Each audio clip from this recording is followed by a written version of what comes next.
so what is going on with you guys? Thank you for tapping in with me again today. And if you're new to the channel, I'm Cleveland. So we're back with another question response video. This question right here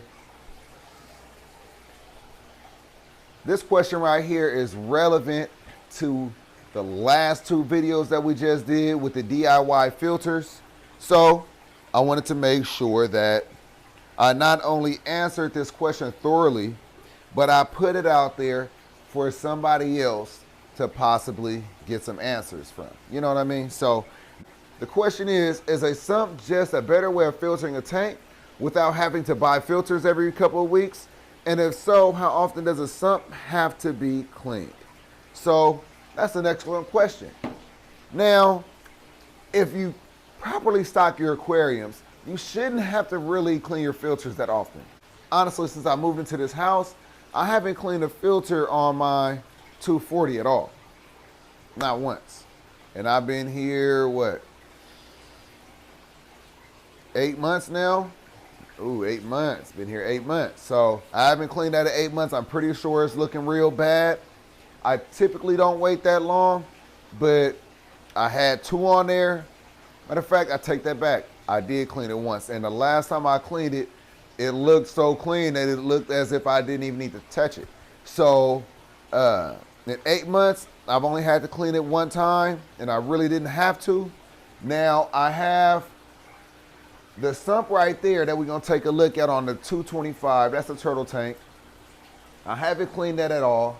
I've had that probably set up 2 or 3 months. And then I have the big one set up on the big 800-gallon pond, and that's a trash can sump, and I've cleaned that 1 time. So we could look at that one as well, see how bad that is. But really, these above the tank sumps, when I clean them, I'm only cleaning the sponges. I don't even touch the lava rock or anything. I leave that. I let the beneficial bacteria build up in that. If it ever get really bad, then I'll rinse it out or whatever, but I've only had to do that like once a year, if that, you know what I mean? So you get a lot more time, you get a lot more life on your sponges and your filter media, and on top of the fact that you're able to pack these sumps full of the media of your choice. Like I have 6 FX6 filters, correction, I have 4 FX6 filters and 2 FX4 filters. I've already retired the 2 FX4s. I have 4 more FX6 filters that I'm retiring.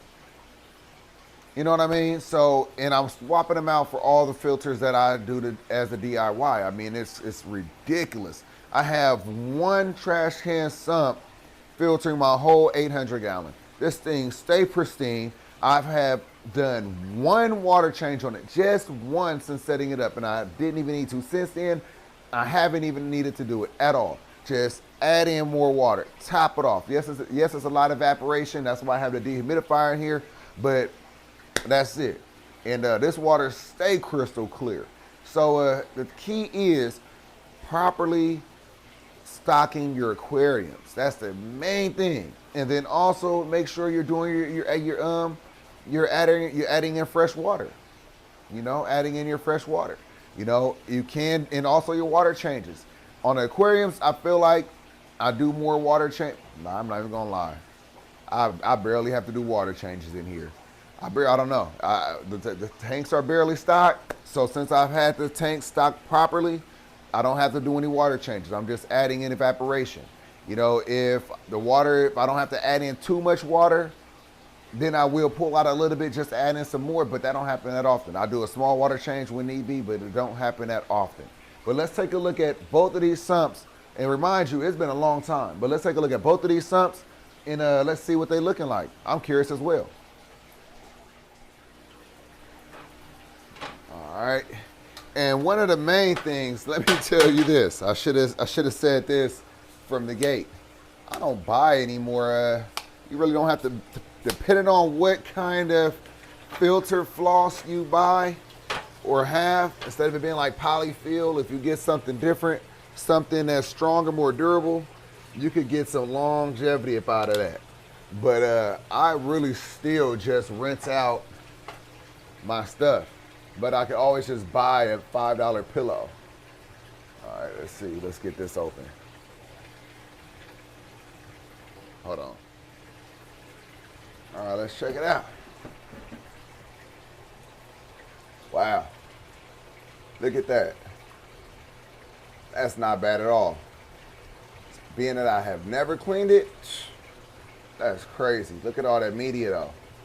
That's why this thing right here is that much better.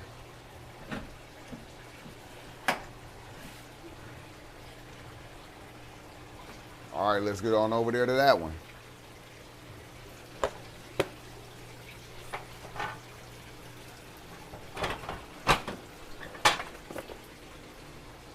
And remind you, this right here is for this big Florida soft shell turtle right here. And everybody else talking about how small her tank is. Whatever. But let's see about this one over here.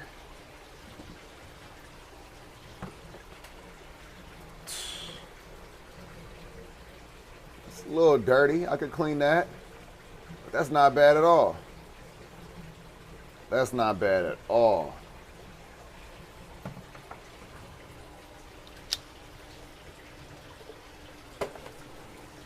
And that filters this bad boy right. Look at the leaves.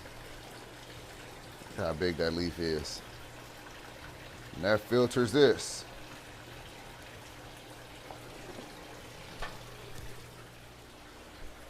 All right, so let's cover the benefits of the DIY sumps versus, you know, buying one.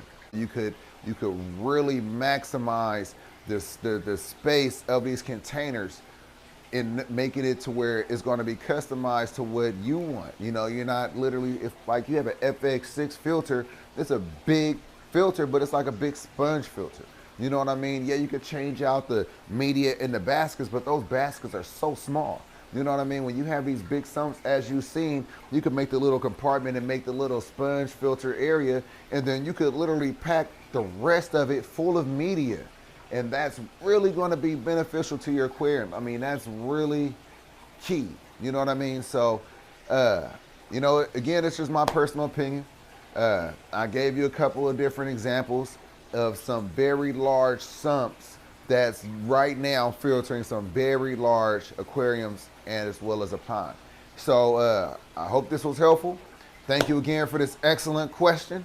If y'all have a question just as good, drop it down in the comment section, and if it's good, you know, we'll make a little video, make a little response video on it, and we'll get in depth on that. So if you're new here, make sure you hit the subscribe button, hit that notification bell, and everybody, one time hit that like button for me, and I'm gonna catch y'all in that next video. Peace.